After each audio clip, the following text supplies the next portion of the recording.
Hi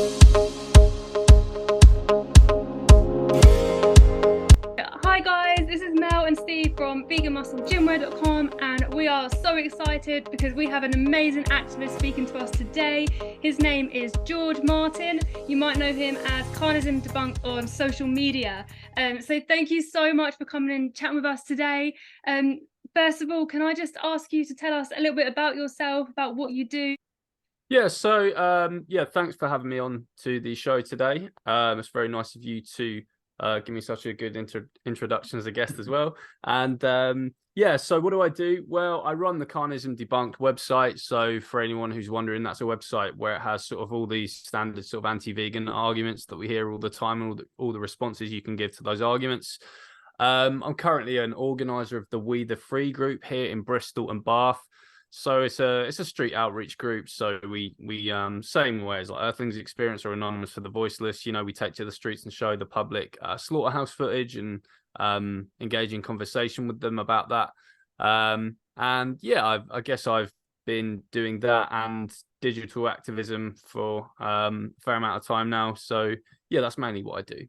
Amazing, awesome. And I think I love that you've got the website as well with like answers to like anti-vegan questions and things like that, because when you first go vegan, and especially when you do outreach, you're like, oh, I need to learn so much, whereas actually you need to learn basically maybe like 10 question and answers that people say, because they repeat what they ask a lot, don't they? Yeah.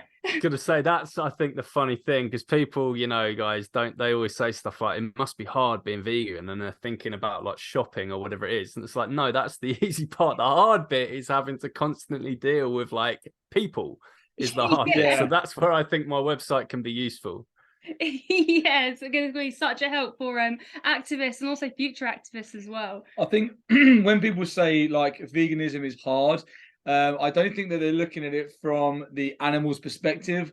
I think if anyone says it's difficult, I struggle, any of them sort of excuses, they're not coming from an animal rights point of view, because the second that we saw what was happening to these animals, I think it was probably the easiest thing that I've ever done in my life. It was the most clear-cut, obvious thing, and only one path to go as of that point. You're absolutely right. It's so easy once you actually make the connection and you're vegan for the right reasons. There's a saying along the lines of the difference between the people who find veganism easy and the people who find it hard is the people who find it easier concentrating on the victims, while the people who find it hard are only focusing on themselves. So it's exactly what you said, Steve. Yeah. Yeah, 100%. 100%. And that's like a lot of people, a lot of the time, you sort of say like with family and friends, you're like, look, come on, I'll watch the footage with you. I mean, we've offered plenty of times to sit down. Let's watch Land of Hope and Glory. Let's watch Dominion. It's not easy for us to watch that footage. You know, all activists have to struggle with seeing it week in, week out. And a lot of the people, their knee-jerk reaction will be, I don't need to see what goes on. I can imagine. I know it's bad. I know it's awful. But I still think that, you know, you can never imagine until you actually see it. Like your brain will not do the same thing just imagining to when you actually watch the footage. Because for me personally, I felt my heart sink into my stomach, and it was like, whoa. So I think it's really important so barbaric that we focus on the animals and do this outreach. And get people to see what happens in these industries. Yeah, absolutely. I think it's kind of annoying how good the human brain is at actually entertaining a lie and compartmentalizing things. Even though people know that an animal has to be brutally stabbed to death for their food or gassed or whatever it is, macerated, saying those words are bad enough, and it might make people think, oh, but then when they don't actually see it, you know, there's still just that little bit of their brain that's kind of entertaining like a little lie, saying, well, it's not actually that bad, or, you know, maybe I'm just being a little emotional here and I'm in the wrong because, hey, society has normalized this, so it must be right. But actually, people have got to start listening to that little internal voice they have deep down that's saying, no, you are right. This is messed up. This is evil. This is wrong. Yeah, 100%. 100%. when you do your activism, do you do the We the Free outreach that you're doing at the moment? We recently done one of them. We done the 3-minute movie challenge. That was awesome. We did good. it in Brighton. Brighton launched their one with Sash and Rob, and it was one of the most effective outreaches that we've been on. I absolutely loved it. Yeah, I love brilliant. that. You had people queuing up to see the footage and they didn't even know. Yeah. I love that. Yeah. What's been your favorite outreach? Is that your favorite style of outreach?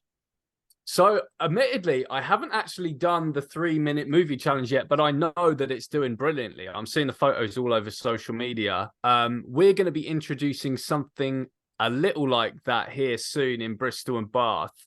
That we're going to try out our own spin on that, and then if that doesn't work, we might it's all a bit trial and error, really. And I think the good thing about We the Free is each group is kind of free to choose the idea that works best for them, kind of thing. But I know the 3-minute movie challenge is looking fantastic, and we're going to be doing something kind of similar soon. But generally it's just been the standard sort of street outreach, like standard footage based street outreach. There are problems with it though, in that I think it attracts a lot of trolls and stuff like that. And the other thing is, people know what it is and so will just walk past, whereas with the challenge or the new little thing that we're going to try out, there's that bit of intrigue. It's like, oh, hang on, what is this? And you get people who might have otherwise walked past stop and actually sit down and watch it.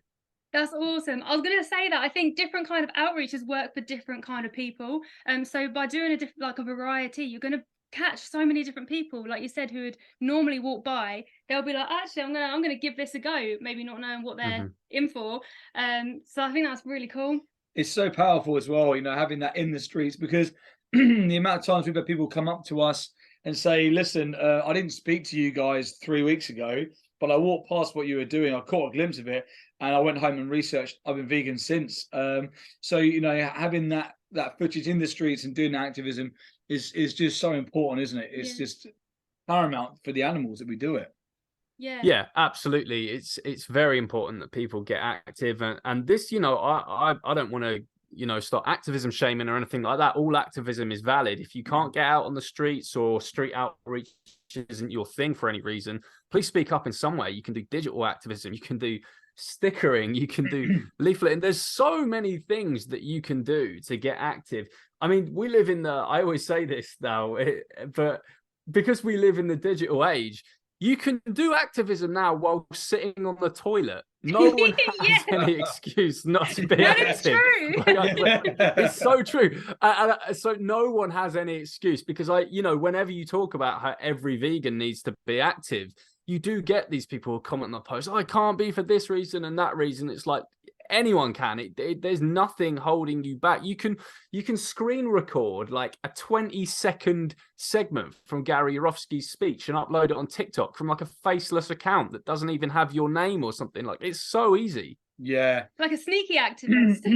Yeah, exactly, because that's another thing that holds people back. They say stuff like, I want to remain anonymous and I don't want my colleagues and stuff to see, or I have I know digital activists who work 6-figure jobs, who are quite high flyers, whatever they want to do, and they can't really be a public face, but they're still active on social media. They're still posting video clips. They're still making a faceless account with just a standard username about veganism, whatever. So no one has any excuse. Even anonymity now is not an excuse to not be active.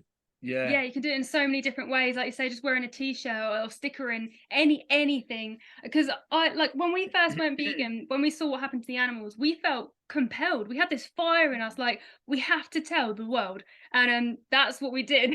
And the response we got back wasn't quite what I thought it would be. I thought, everyone says they love animals, I'll just let them know. I was so naive. I was labeled as crazy. I was like, extreme. I was like, me, extreme. I just want to not hurt these animals and trying to live a kind, compassionate lifestyle. And I was being attacked. Obviously, it's nothing compared to what the animals go through, but I was genuinely really, really shocked. It's terrible, and I guess this is. But have you guys heard of Vystopia? Do you both know what that means? Yes, yeah. So for anyone in the audience who doesn't know what it means, it's a term coined by psychologist Claire Mann, meaning the anguish of being vegan in a non-vegan world. And I think the first time I experienced Vystopia was, as you said, I had just gone vegan after watching Gary Yourofsky's speech. And it was just one of those things like, oh, look at all these messed up things that are happening behind the scenes. Well, as soon as I tell everyone they're going to change now, this is great. I'm going to show this person, that person, that person. Oh, this person's a good person who I know, so they'll change. And that person, I know them to be a good person, so they're going to change. And then you tell all your friends, family, and blah, blah, blah, and no one changes. And it's like, what? But I thought everyone was a good person. I don't really understand. And it brings your reality about humans crashing down. You see the world in a totally different light now. The veil has been lifted, and unfortunately, it can inevitably lead to feelings of misanthropy, hatred or dislike for the human race, because you think, how is it that we're in the minority doing just such a basic, obvious thing? It's clear. You see what goes on in these places, in these hellholes, and it's clearly evil. You'd have to be messed up in the head to think that that's not evil, what's happening. But yet you're the only person doing it, and everyone else around you funds this, and then they don't, and then they call you crazy when you tell them about it, or extreme. What's going on here? So that is, I think that's a big example of Vystopia. It's really ironic. One of the biggest arguments that people come up you with the street when you're outreaching is, if I was on a desert island, what would you do? And it's ironic that actually when you go vegan, you metaphorically end up on a desert island by yourself, like thinking it's just a different desert island to what they put you on with that poor pig. Everyone's been on the desert island with one pig, but you're actually on a mental desert island thinking, okay, I'm a population of one of compassion. It's just crazy, isn't it? Like, it is. And this is another good thing about getting active, is you actually surround yourself with like-minded people. If you don't get involved in the vegan community on social media, if you don't get active, you will just be on that metaphorical desert island by yourself and feel isolated. So, but it also has a weird reverse effect, right? Because the longer I've been vegan and the more thousands and thousands of vegans I meet and people I know, you sort of get absorbed in this like kind of vegan echo chamber in a sense. So now it's the case for me where it's like I'm surrounded by people who do think like me, right? But then that minute that you suddenly do go out into like the real world, so to speak, like I was at a non-vegan mate's wedding about a few months ago, and I was the only vegan there. I was like, what? Like, I couldn't believe everyone around me was eating corpses and stuff. And I was just like, and again, my world kind of came crashing down, because it was like, well, I've just spent the however past many years been surrounded by vegans and people who think like me. And now I'm sort of the weirdo, the odd one out again. Like when I first went vegan, and it kind of almost felt worse than when I first went vegan, because it's like, damn, it's like you've created this kind of like comfortable surrounding for yourself, and actually shit, the real world is still carnage. The real world is still, we're still a tiny minority. You kind of can't believe, like, when you first go vegan, the whole world kind of flips, and that's quite hard to deal with. And I want to talk to you about how you dealt with that to start with. And then you're right, you surround yourself with vegans, especially when you're an activist. Like, you have like a vegan family, and you're right, when you go back into situations that aren't completely vegan, it seems so crazy. It seems so like in the Stone Ages where people like used to have slaves. It's kind of like that weird. And you think, why are people still eating like the flesh of these animals when you don't need to? Like, it's just, it's weird. It's a weird mindset you have to get yourself around. But when you first went vegan, how did you cope with that change of your reality? Like, even with like friends and family, relationships, everything changes. Even shopping is different. All right. So I guess this is a question that I can get asked a lot on like podcast interviews and stuff. They'll say, George, how do you cope with this? Or how did you cope with that? And I can never give a nice answer to this. The question, the answer, my simple answer is just that I didn't, or I don't cope with this. I'm angry about this, which is why I'm active. Because, people, I want to bring up a really good, quote I heard from Earthling Ed a few years ago at one of the vegan campouts. I think it was the 2017 one. and he was on stage, and he said how people keep coming up to him and asking him, Ed, I want to be just like you. How do I avoid becoming an angry vegan? I want to stop being an angry vegan. Ed, how do I stop being an angry vegan just like you? And he says to people, what are you talking about? I am an angry vegan. Why do you think I get up at 6 a.m. and go to a pig save on a rainy day? Why do you think I'm up here on stage doing this? Why do you think I'm devoting my whole life to ending this injustice? If I wasn't angry, I wouldn't be doing anything about it. So, when people say to me, George, like, how do you cope and blah, blah, blah, the answer is I don't cope. And that's why I'm active, because I think this is horrific what's going on. And, it's almost it's the silver lining of not coping is that's what makes you active. I think if we start coping, we might get a bit lazy and apathetic, right? Yeah, no, 100%. I remember when we first went vegan, we didn't really sleep well for like 3 weeks, and we become an activist really close to being vegan. So we went vegan. It was like 2 or 3 weeks of just like no sleep, just this weird like space. We did our first outreach on a Sunday, and it was our first opportunity to speak up. And we both came back and slept that night. And it was only doing that outreach and actually feeling like, okay, all this pain that I'm feeling, there's something I can focus on to help it. And it was only becoming active that actually started to focus my mind and give me something, or a driving force to use that. And then there's layers, isn't there, when you go vegan? Like the first thing is obviously what you're eating or who you're eating. And then all of a sudden your brain starts going like, wait, like zoos, horse racing, dog racing, vivisection. And then it's like waves of this, like, shock still hits you. It's like aftershocks, if you like, of like the bomb being dropped. And it's hard to cope. So I think that being active is the most positive thing that people can do for the animals primarily, and then also give yourself other people on your desert island. Yeah, but we should also mention that activism is bittersweet, right? So even though it does do that good stuff that you mentioned there, and it gives you a reason to get up in the morning, and it gives you it's a vehicle to channel your the anger and that energy you have, you can now put it into something and doing good, which is great. The sad thing is it can also be very frustrating sometimes. You can have good days on, say you're doing street outreach, you can have really good days where you go home buzzing and you think, wow, I've potentially changed a few people today. But you can also have really shit days, when you get home and you think, damn, what a load of like idiots that I spoke to today, and like I didn't even have a single good conversation. So I just want to make it clear to anyone listening, don't expect it to be an easy ride all the time. You might do one bit of activism and you feel great, but there might be some activism and you come home and you've got your head in your hands and go and get me off this planet, because it's just like with anything, it's just like sport, right? You win some, you lose some, and activism can be like that. Yeah, definitely. And I think as well, like when you do activism, it's like you say, it's so nice talking to the people who actually get it, but there are people who watch the footage and then try and defend it, and you think, how you're like, right now you are defending like the worst animal abuse. Like you can see male chicks going into a blender, and it's shocking. And the first time I ever did activism, I was so scared. I am not the person to speak to people on the street. I'd rather like hide in the corner, like but I had this fire inside me where I just had to do something. So I stood on the street with like a card like this, just like shaking. It had like a picture of this Franken chicken.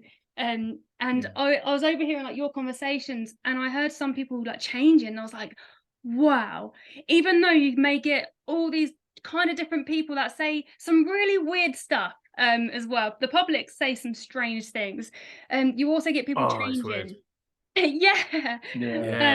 So even on the days where you're like, oh, there's no hope, like just keep pushing through, because we've also had people on social media especially like trolling us, and then down the line they've been listening to our TikTok videos, and then they've messaged us saying, I'm really sorry, that was horrible to start with, I've gone vegan.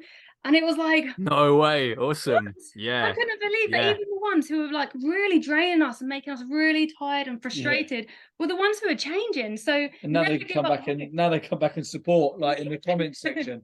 It's mad. Yeah. That's amazing. Yeah. So now they're replying to the trolls for you, Yeah. and they used to be Yeah. the troll. Like, I was once you. Yeah. Yeah. And the thing you mentioned a moment ago, Melissa, about the street outreach.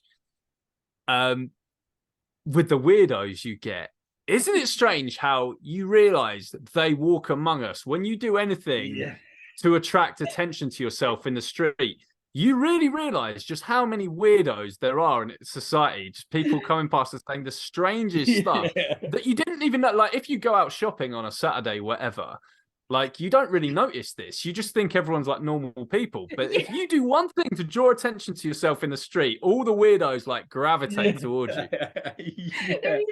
That's really like chuckled us, because it's so true. It is. You think everyone's like similar mindset to you, and but they're not. Anybody listening who does street outreach will be laughing at that point, because we've all been there, where you literally think, like, I was in New Road in Brighton trying to like debate this guy about animal rights, and he was trying to genuinely convince me that cows were here from aliens that lived under the planet, and this guy was dead serious.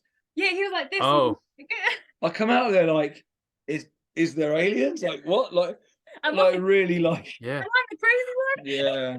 I've had conversations like that before. Yeah, I had someone recently who brought up something about how the stuff we were showing on the streams is something like being controlled by extraterrestrials or something like that, and they're the ones doing that to the animals, and we've got to stop the aliens before we focus on each other or something like that. Maybe it was him. We've had a guy, oh my God, I had a guy, he had a real snake wrapped around his face, and he threatened to set his snake on us. We've had a guy shout something about how he's some lord of something and threatened to come back with a bayonet or something. Like, we've had some absolute nutcases on the streets. Like, and that's just like a small selection. Like what I've just said there, that's just 2 or 3 people that came to the top of my head. It's like all the time you meet the weirdest people. Yeah. Have you got any standout moments from activism that are positive? Like, what's your best things you can remember, or any really good ones? Past the weirdo. Yeah. All right, I'll tell you 2 things. So one is, I'll tell you one about the most effective piece of activism that I ever did, and how we shouldn't be judgmental about our audience. That is the moral of our story. And the other story I'll tell you is about something hilarious that happened. It was when I first started doing street activism, and I'll tell you that one first, actually. Yeah. So this is just a funny story about how when bystanders get involved, right? So I was doing this demo up. It was a Cube of Truth in about 2016 up in Manchester. And we were showing the horrific footage and stuff. I think it was chicks being shredded on the screen. And this group of like teenage girls come up, and they started trying to disrupt our demo. They were like standing in front of the screen like that. They started pointing and laughing at the footage of the screen. They were just like really trying to mess up the demo. Just really, really horrible little group of brats.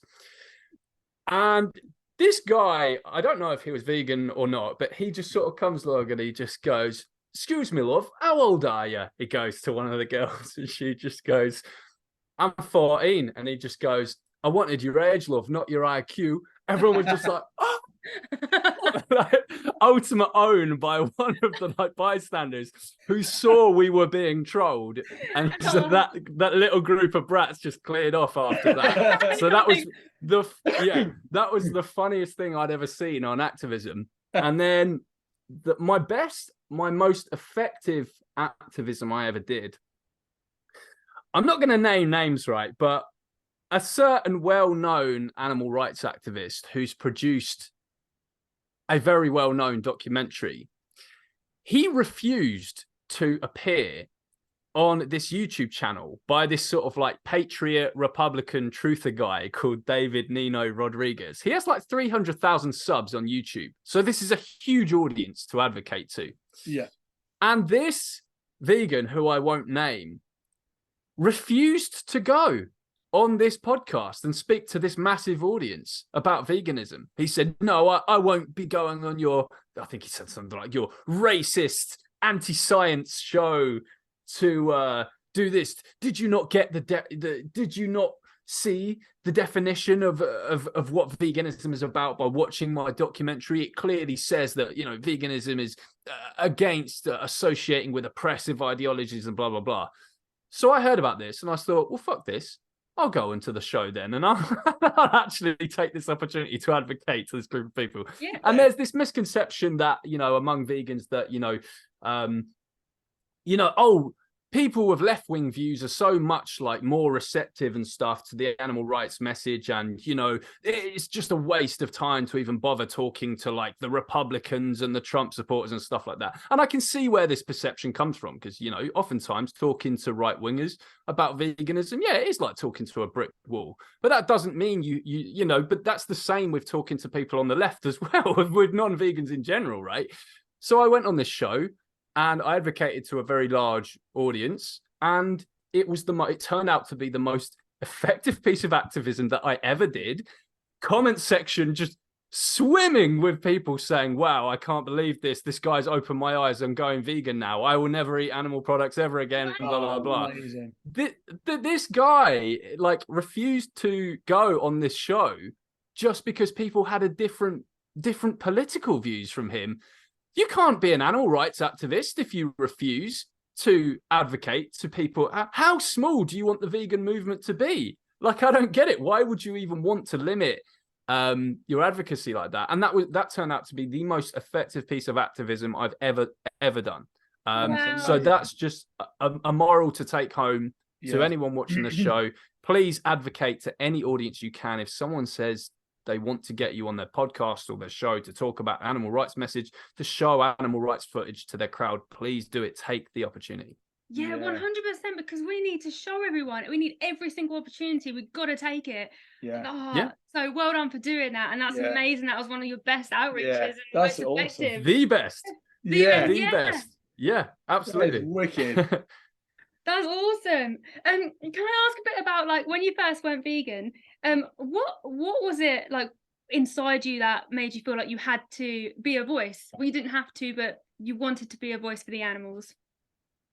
Yeah, well, here's the thing.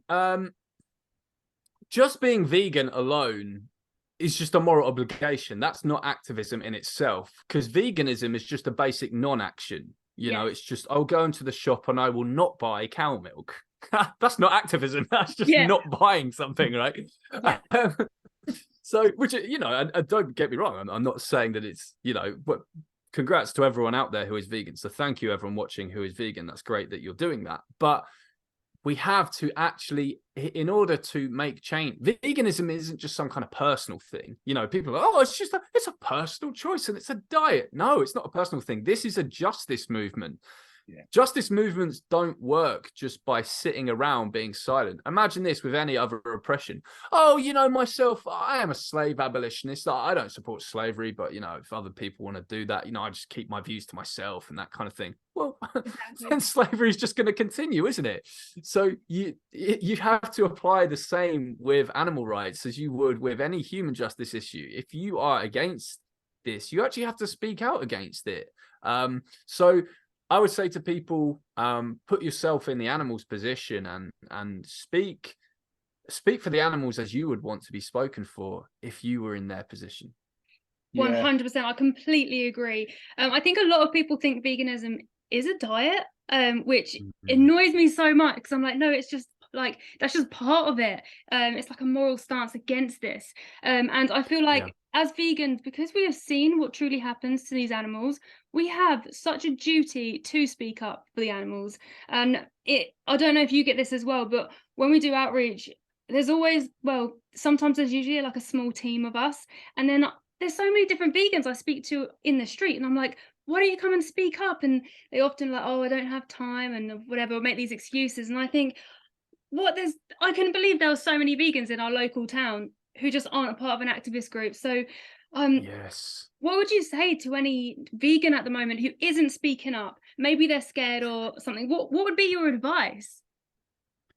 I'm going to go back to what I said earlier and say, look, if there is a certain form of activism that's not for you, or you feel intimidated about doing it, you don't always have to do it. You know, if the activism doesn't just mean going out and speaking to people on the street or getting into debates with people or any kind of stuff like that. you can absolutely do activism from your comfort zone. And everyone has some kind of talent, right? You can do activism through your talent. Perhaps perhaps you make music, perhaps you make art. You can do animal rights activism through art and music and stuff. There's always a form of activism you can do from your comfort zone. If you do want to push yourself and get out of your comfort zone, please do that. You know, I do that all the time. People assume that I really, really confidently go out on the streets and talk to people. You know, maybe this is a little secret of mine, but I'm nervous before I start an outreach demo. I don't like being out on the street and actually talking to people, especially on days where I get the vibe where it's going to go bad. But I put myself out of my comfort zone to do that. So if you can do that, then do that. But if you really are, intimidated about doing a certain form of activism, you can just start off doing activism from your comfort zone, and there will always be something you can do. Always. Yeah, well I think that's brilliant advice. Yeah, brilliant advice. And also thank you for being honest as well about saying that you're sometimes nervous when you do activism. I know I am. Everyone who knows me that I do activism with before, I'm like, come on, I could do this. And oh yeah. And I've gone from you wouldn't be human. Yeah, everyone's in the same boat, and you never know what you can do for the strength of others. So I went from holding a sign shaking to I've been on a megaphone in the middle of my town, like shouting on a megaphone. I didn't think I'd ever do that. So just start small, and with the support of your group and with like what you're fighting for and who you're fighting for, you never know what you might be doing next. Yep, absolutely. It's very important. And just as you said, you know, you're the perfect example. Case in point, you were extremely nervous about doing all these things, and then you built up, and gradually you started doing very bold and courageous things. You know, being in your town on a flipping megaphone. You know, who wouldn't be nervous before doing that? You managed to do that, so amazing. A funny story, just quickly. Well, I know we're getting towards the end, but talking of megaphones, we went to a protest not far from us. We've got one of them big trucks that sells body parts out of on a Saturday morning, and we went to a big protest down there, and there was about 12 of us, and we had a megaphone, and the person on the megaphone actually put it down because someone was shouting louder than what the megaphone was projecting in the end. So yeah, it was couldn't help it. It was all just flowing out. Yeah. Like abusive or anything. I was just like educating and telling people louder than the megaphone. It was like, help myself. There you go. You didn't even need the megaphone after all. Thank you so much for spending time and chatting with us today, and also talking about how important it is for all of us to be a voice for the animals. For anyone who wants to maybe look at your content, because your content is awesome. I watch it all the time, and your TikTok videos as well are just so funny. I love them. So for a vegan who sometimes is feeling a bit sad, check out Carnism Debunked on TikTok. It's great. But yeah, where can they find all of your social medias and follow you? Yeah, so Instagram, Carnism_debunked. Facebook, you can either do my personal profile, it's George Martin, or my page is Carnism Debunked. I've got the Carnism Debunked YouTube channel, Carnism Debunked on TikTok and Twitter as well. So that's my like username on most platforms. But yeah, you'll find me on pretty much most of the, if not all of the major social media platforms. And also I've even got a podcast as well, the Carnism Debunked podcast, which you can listen to on like Spotify and all the other major podcasting platforms as well. So yeah. Amazing. Thank you so much. Awesome. Thank you.